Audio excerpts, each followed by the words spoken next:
Lembrar um pouquinho sobre Cushing, né? A síndrome de Cushing, a doença de Cushing. Como a gente já sabe, Cushing ele é um excesso de cortisol que a gente vai chamar de hipercortisolismo, né? E esse excesso de cortisol, o cortisol ele é produzido na zona fasciculada do córtex adrenal e ele é modulado por esse eixo hipotálamo-hipófise aqui, né? O hipotálamo vai estar liberando o CRH, que vai estimular a hipófise a liberar o ACTH, que vai agir na adrenal liberando cortisol. E quando esse cortisol, por algum momento, o cortisol sérico no sangue foi dosado e percebe-se que ele está elevado, ou quando o paciente chega com características como pletora facial, face de lua cheia, a gente desconfia de uma síndrome de Cushing, então a gente vai estar solicitando esse cortisol sérico. Caso esse cortisol sérico ele venha elevado, a gente vai pedir uma segunda dosagem.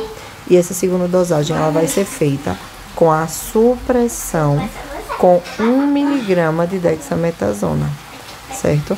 Então, essa supressão por 1 miligrama de dexametasona, ela vai mimetizar essa ação do cortisol aqui. Então, se eu estou suprimindo, teoricamente, se eu estou botando corticoide, né? Porque a principal causa do hipercortisolismo é exatamente o uso excessivo de corticoide, seria uma causa medicamentosa. Então, eu estaria colocando algo que funcionaria, vamos dizer assim, como o cortisol e, consequentemente, ele iria agir na minha hipófise e eu teria uma diminuição da minha quantidade de cortisol quando eu fosse dosar. Essa dosagem a medicação é tomada às 11 da noite, a dosagem é feita às 8 da manhã, né? Então, a gente tem que, se o valor do cortisol for normal, é porque o cortisol deve ter sido liberado por um motivo de estresse. Mas se ainda sob a supressão, se esse resultado der aumentado, a gente tem uma síndrome de Cushing. Então, a gente descobre que esse paciente realmente tem um hipercortisolismo e a gente precisa descobrir agora o que foi que levou a esse hipercortisolismo. Que aí, no caso, eu preciso descobrir se ele é ACTH dependente ou ACTH independente. Como é que eu sei? Vê, quando a gente olha aqui para o eixo hipotálamo, hipófise e tireoide, pensa aqui comigo. Vê, se o meu problema for aqui, na hipófise, o que é que vai acontecer? Essa hipófise vai estar liberando bastante ACTH e essa quantidade elevada de ACTH vai estar aumentando a minha quantidade de cortisol. Por isso que quando o meu problema é aqui na hipófise, eu chamo de ACTH dependente, certo? Já se, pensa comigo novamente, se o meu problema é aqui, ó, na adrenal, então eu vou estar produzindo cortisol, mas essa produção de cortisol é independente da quantidade de ACTH que chega aqui. Então, se o meu problema for aqui embaixo, eu vou chamar de ACTH independente, certo? Então, vamos lá. Vamos voltar agora. Aí, agora eu descobri que o meu problema é aqui em cima, é ACTH dependente. Quando eu descubro que o meu problema é ACTH dependente, certo? Ele pode ser produzido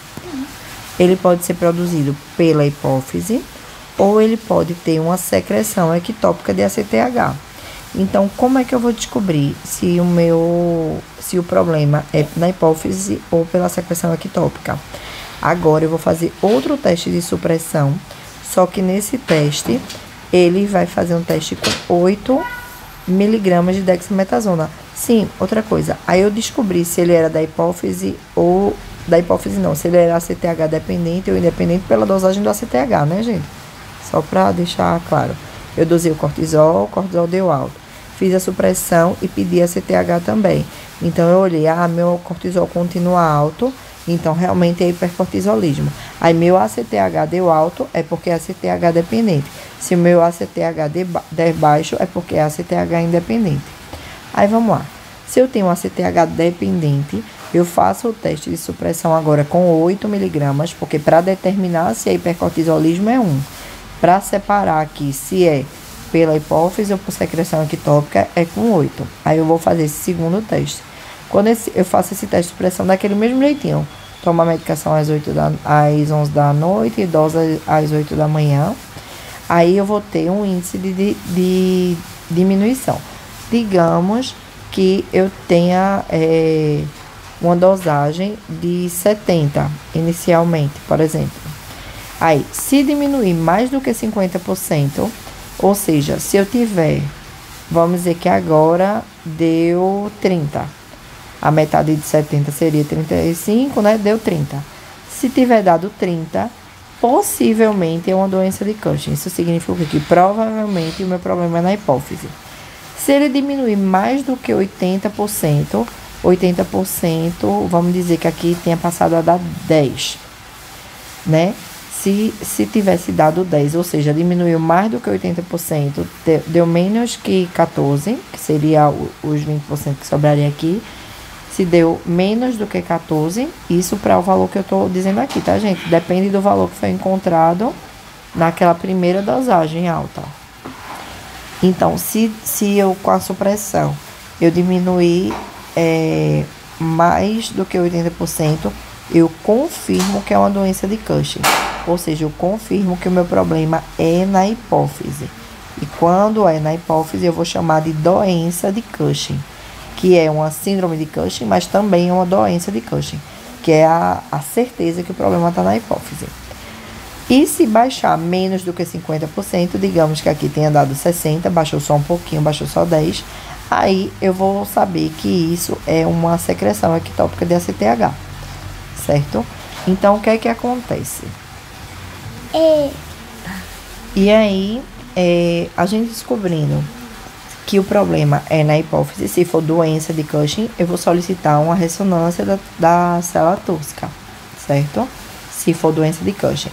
Caso eu descubra que é uma secreção ectópica de ACTH, para confirmar, eu vou solicitar um cateterismo do seio petroso. E aí, nesse cateterismo, eles vão fazer uma dosagem do cortisol próximo à hipófise e uma dosagem de um cortisol mais periférico. E aí, se for ectópico realmente, a quantidade de cortisol periférico tem que ser maior do que o que é dosado próximo à hipófise. Pronto, saímos do ACTH dependente. Agora a gente vai para o ACTH independente. Sim, e se tiver problema em qualquer um dos dois, vai ser cirurgia. No caso da região da hipófise, vai ser uma cirurgia transesfenoidal, que é passando pelo osso esfenoide. Se o ACTH der baixo, dosei meu cortisol, deu alto. Meu ACTH deu baixo, volta lá para aqui para o esqueminha, ó. Se meu ACTH deu baixo, significa que ele é independente, então que o problema estaria aqui na adrenal. Se o problema está na adrenal, eu vou pedir uma tomografia do abdômen, confirmando o tumor, a gente vai pedir uma cirurgia que seria uma adrenectomia total. Remove toda a adrenal. E só para fechar Cushing, aqui, ó, quando alguns desses tumores são encontrados de forma acidental, tipo, a pessoa tinha um outro problema e foi fazer uma tomografia do abdômen e encontrou um adenoma, ou foi fazer uma ressonância do crânio e encontrou um adenoma de hipófise. Então, nesses casos, esse tumor passa a ser chamado de incidentaloma. É isso, espero ajudar. Valeu, gente.